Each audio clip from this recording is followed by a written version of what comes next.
the stars, and when day rewards night with a beautiful sunrise, we are welcoming Dumela. So come and fall in love with Botswana, our pride, your destination.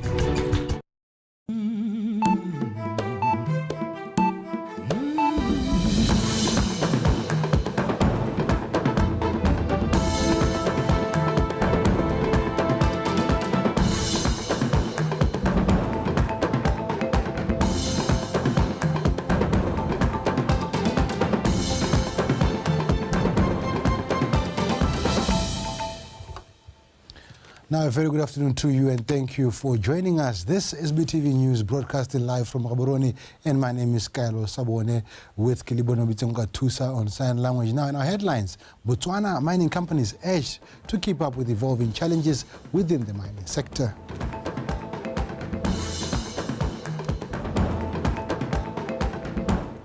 While the Mamuno one-stop service point to be launched soon.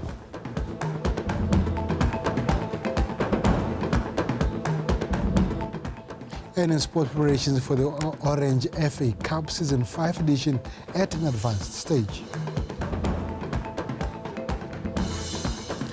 Dumela, the Minister for Minerals and Energy, Relefuku Moari, says it is imperative for Botswana to remain competitive and leverage on all available opportunities within the mining sector. Speaking at the inaugural Future of Mining Summit in Gaborone on Wednesday, Moari observed that challenges in the mining industry keep evolving, and therefore it is crucial to keep up with such challenges.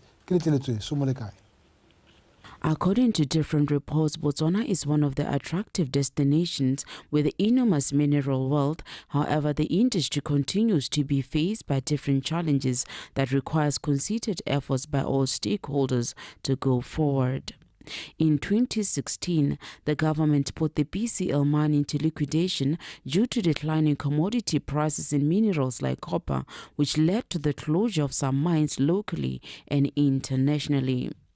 This as one of the many examples of evolving challenges. There is, however, hope with growing demand for copper due to transition into renewable energy by different economies. To keep the energy transition going, a huge amount of copper wiring will be required for strengthening the world's power grids to build wind and solar farms. Electric vehicles, which are now a rapidly rising source of demand, use over twice as much copper as gasoline-powered vehicles. This is a reminder of just how critical copper has become. As a result of this positive outlook for copper, both in the medium and long term, we have seen investments in copper mines in Botswana in 2023. The one area that we haven't seen taking center fold is mining companies around the world choosing Botswana as their holding and administration center. We have relevant policies as Botswana, like the International Financial Services Center, which is basically attracting companies of a multinational standing to consider Botswana as a domicile for their holding companies, as well as administration structures that support the group as it operates across multiple countries. The summit was said to be ideal to get the stakeholders to converse on the most crucial aspects of the industry. It is paramount that I acknowledge and I commend that this summit is participation of both private and government.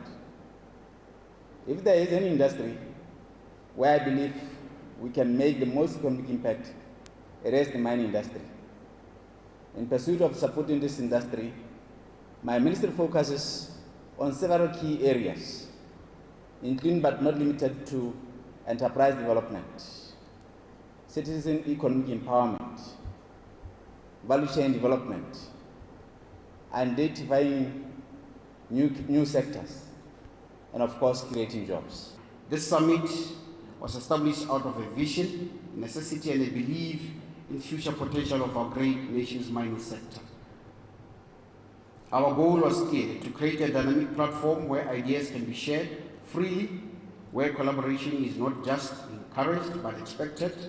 If you observe the makeup of our delegates here today, you will see the fruition of our efforts.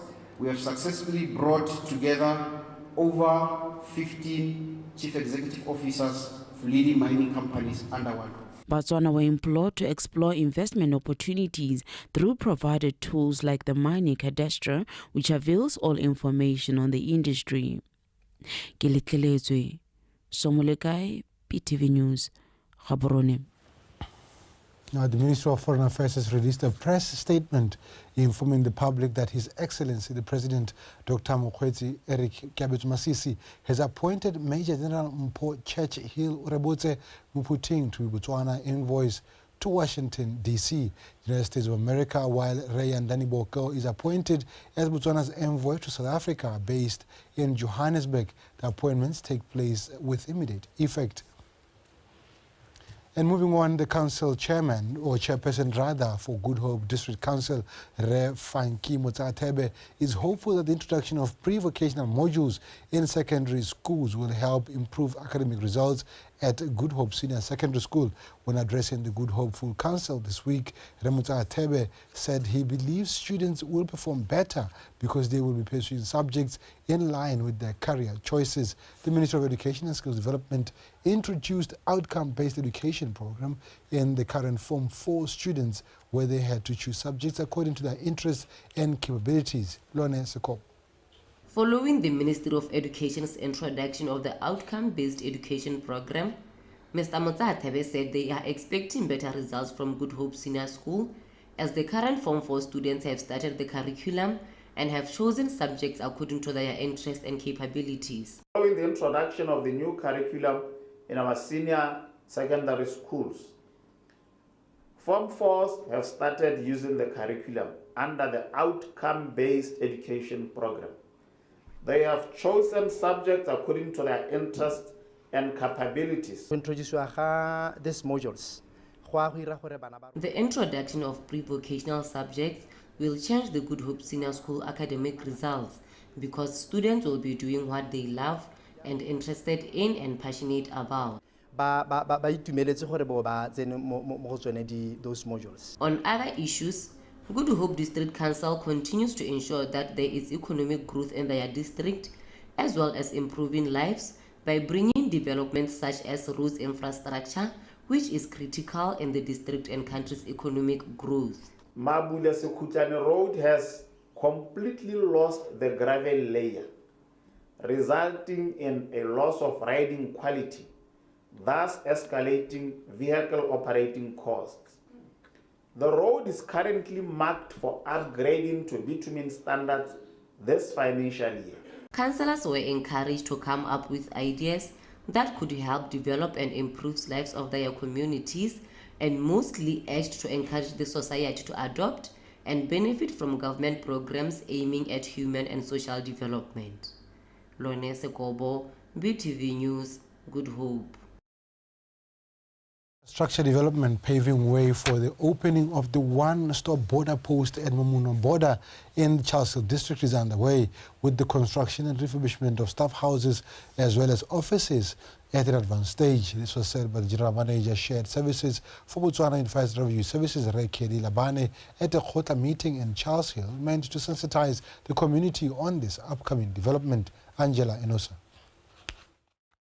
Talks between the Botswana and Namibian government to have a one-stop border facility at the Mamuno border post in the Charles Hill district started in 2013. Signatures are pending on a sealed agreement in 2021. Plans are well underway to have this project see the light of day. Temporary facilities. Again, we will be refurbishing some of the accommodation facilities for staff in the village. We will also be refurbishing the office space, but we'll be using porta cabins as a temporary measure. We are hopeful that by the second week of July, the temporary porta cabins will be already functional so that the one-stop border post facility be implemented and be used.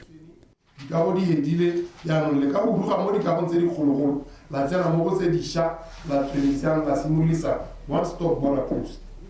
So This one-stop border facility will allow for those traveling between the Botswana and Namibian borders only to have to stop for services once instead of having to stop here in Botswana and also after crossing into Namibia.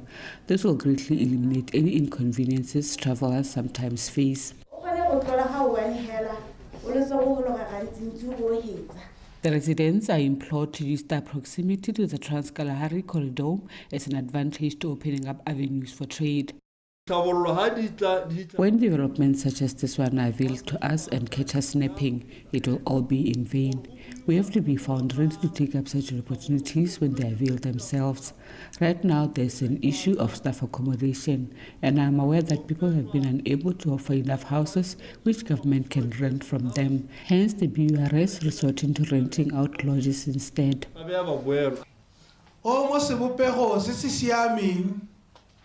Our village is known as the face of the Trans-Kalahari Highway and corridor. We'd like for us as Botswana to take advantage of such developments and use them as motivation to improve our lives. We should own such developments which shine a positive spotlight on us.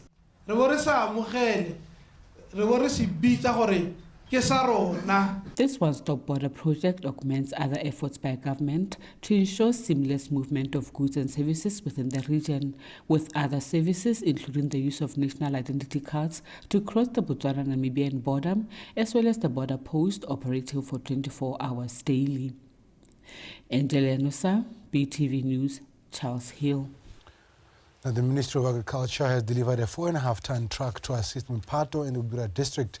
And when officially handing over the vehicle, the acting district agriculture coordinator, Mayor Chakubinga Mwatwi, acknowledged the efforts that the role of Mpato is in controlling the movement of livestock between Botswana and Zimbabwe, citing its significance in reducing the imminent threat of the outbreak and spread of the deadly foot and mouth disease. Karabo Mulusi.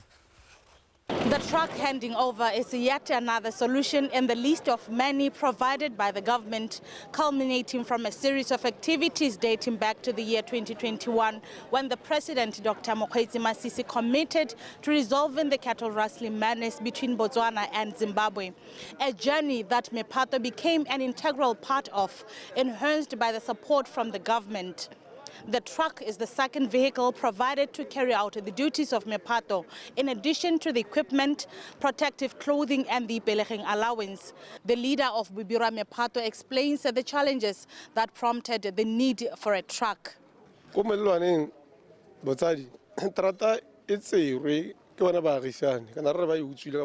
is a serious challenge of theft of cordon fence at the border, and elephants have also destroyed it. The recovered stolen fence in Zimbabwe could make numerous loads on this truck. So the first task for this truck is to transport the fence from Guyo police station in Matebele land back home, so that we can maintain the cordon fence in the meantime while waiting for the durable rod fence from the government. The condition of the cordon fence between Makurani and Robelela is unsettling, but we have temporarily deployed Mpato camps to patrol within the 145 kilometers distance. The main aim is to prevent the outbreak and spread of foot and mouth disease. Over 3,000 to 4,000. Over 3,000. So we are trying to save the available grassland for the livestock that the President gave us recently. The main challenge of shortage of water will be resolved now that the truck is available. However, we still plead for more assistance because we are resolute in our mission to safeguard the livestock of our communities.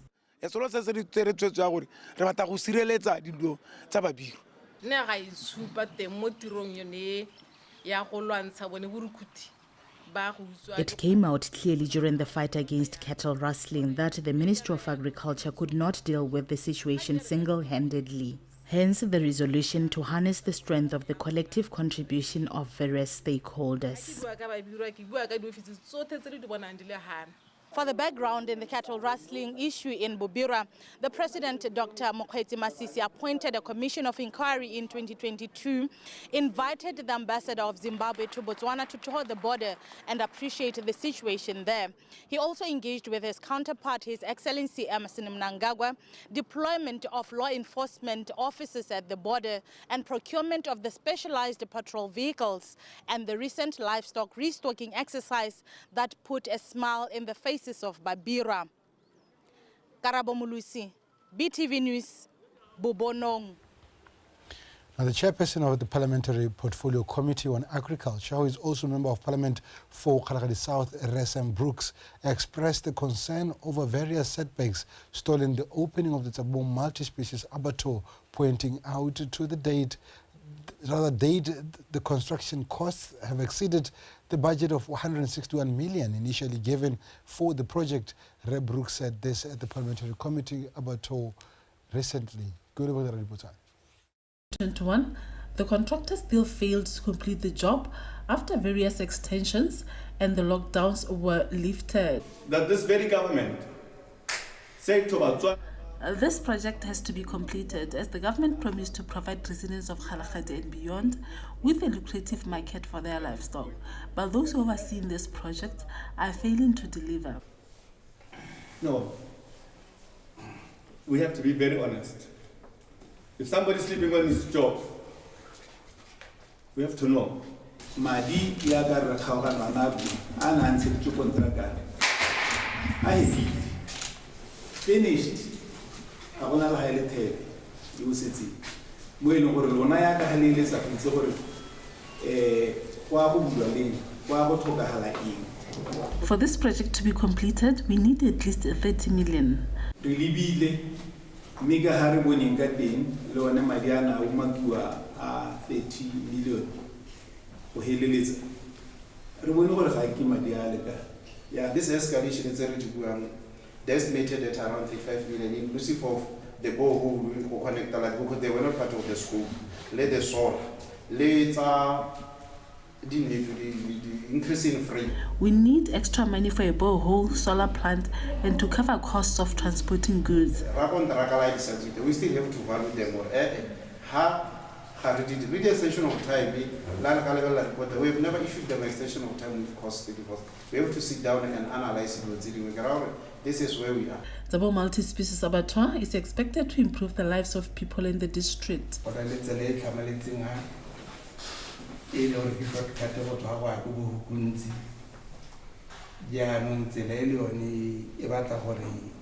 is a shortcut from Hukunzi to Tsabong that can be used to deliver livestock easily to the abattoir, but it is not tarred.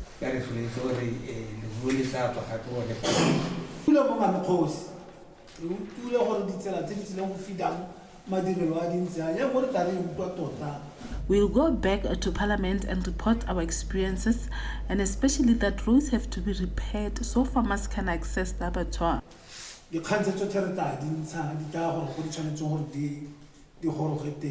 Botswana Meat Commission is set to operate Tsabong multi-species abattoir, which is expected to slaughter 300 small stock and 60 cattle per day. BTV News, Tsabong.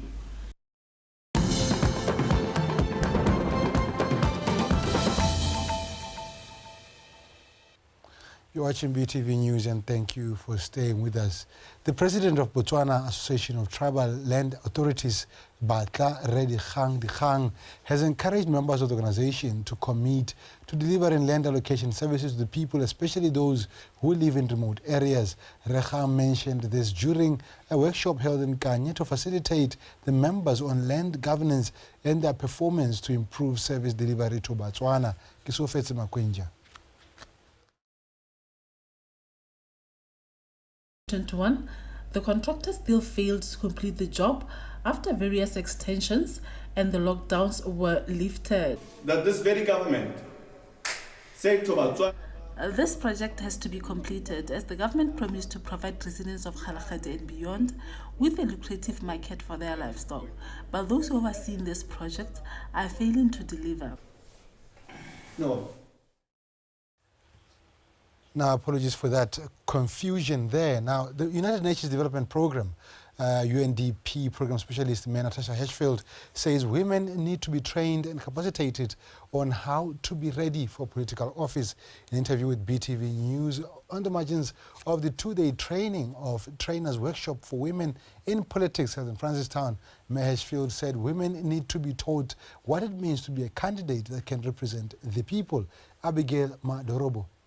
Ms. Hedgefield says the training, which is held in partnership with the Department of Gender Affairs, resonates well with the UN Sustainable Development Goal Pillar number 5, which speaks about achieving gender equality and full participation of women in all levels of decision making. As you know, the interest for UNDP obviously is SDG 5, which is about achieving gender equality and empowering all women and girls really everywhere.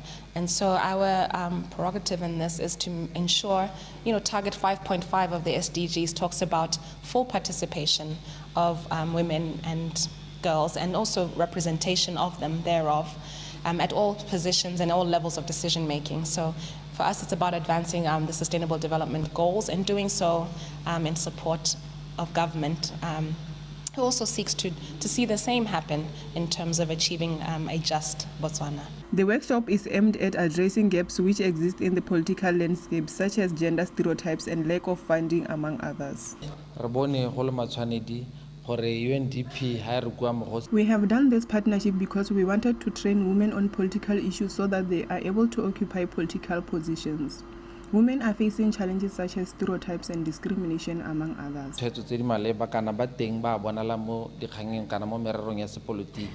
Yaanong ha o ka lebelela go na le di-barriera kana dikgwetlho tse e leng gore ba kopana le tsone, dikgwetlho tse di tshwanang le lethoko la madi, dikgwetlho tse di tshwanang le dikgang tsa bo discrimination. We believe that maybe if we rallied the business community, particular women that are also in business, seeing as women are the biggest supporters of people in politics, maybe we can leverage these businesses to come and help these women in order to finance their campaigns. The workshop is expected to come up with actionable solutions that women can implement, particularly issues of accessing financial support. Abigail Madorobo, BTV News, Francistown. And that's how we end our bulletin this hour. Thank you for watching. Sports is standing by.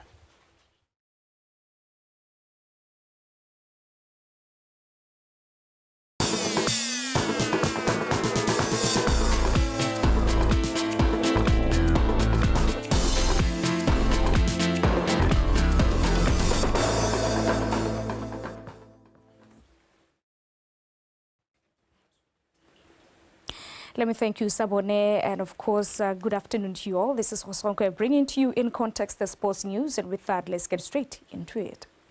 Botswana Table Tennis Association Public Relations Officer Tshogofatso Malepa says promotion to Tier 1 in Botswana National Sports Association's resource allocation bonsaras for the 2024-2025 financial year is a tremendous achievement for the association. BTTA has been elevated to Tier 2 from Tier 2 to Tier 1, which is reserved for Botswana's premier national sports associations, recognizing exceptional performance and management. Abam Pete has more details. According to Malepa, promotion to Tier 1 underscores the dedication and hard work of the association and its athletes. This is a lot of achievement when it comes to, I would say, the administration part. In terms of recruiting new players to the sport. For us to be upgraded to this Tier 1. Botswana Table Tennis Association's promotion from Tier 2 to Tier 1 is a call to the association to redouble its effort in order to maintain the status. For tournaments. By this promotion, we would have that ample time and finance the international exposure. The expertise and experience. The elevation to Tier 1 will enable Botswana Table Tennis to execute their various plans as they continue to take table tennis to greater heights. re bua ka kgang ya development e leng gore yone re allocated yalo 40% ya the budget e leng gore gona re bua jalo ka allowance ya di-coach re bua ka the empowering courses sengwe le sengwe se e leng gore yalo re bua in terms of development ya team. And then le be re na gape yalo le 30% e re reng kone wa admin e leng gore da ba thusa yalo the board kana kere the executive committee go dira yone ditiro tsa lo tse di amountang jalo to organizing yone di-tournament jalo jalo be go nna le one ya competitions e leng gore re allocated 30% of the budget as well mme e leng gore gona ga ka e leng gore ntse ka teng ra gona re tsaya yalo ka ko the 30% o admin re mo isa jalo ka ko competitions re lebeletse yalo gore we want to take batshameki ba rona ba tsamaye jalo by more international tournaments ya ka ke ne ke tlhalositse gore ke yone e leng gore ya gore thusa yalo gore re ka bona yalo re simolola re ntsha madio e leng gore gona currently we are targeting LA 28. The Botswana Table Tennis Association now stands among the country's top tier sport alongside stalwarts such as athletics and football. Aban Pete, BTV Sport, Gaborone.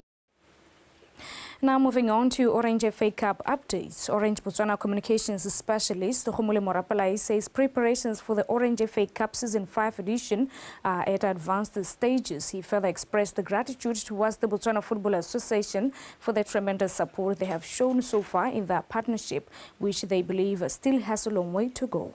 Rapalai highlighted that this year's edition of the Bopas Kelme Finals will be held in Francistown in order to appreciate football lovers in the northern part of the country, adding that it will be a milestone for them as the prize monies will be much better for all the participating teams compared to the previous 4 editions. The Orange FA Cup Season 5 finals, which will put Rapa United against Johannesburg Galaxy, is billed for Obed Dani Chulume Stadium this Saturday.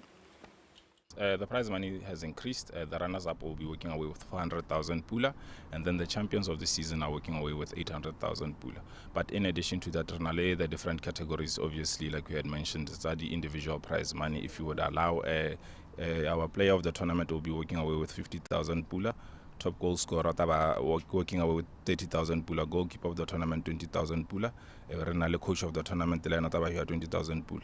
And then in addition to that, referee of the tournament 20,000 pula, assistant referee of the tournament 20,000 pula, and then like I had mentioned, that special one, super fan of the tournament, and 10,000 pula.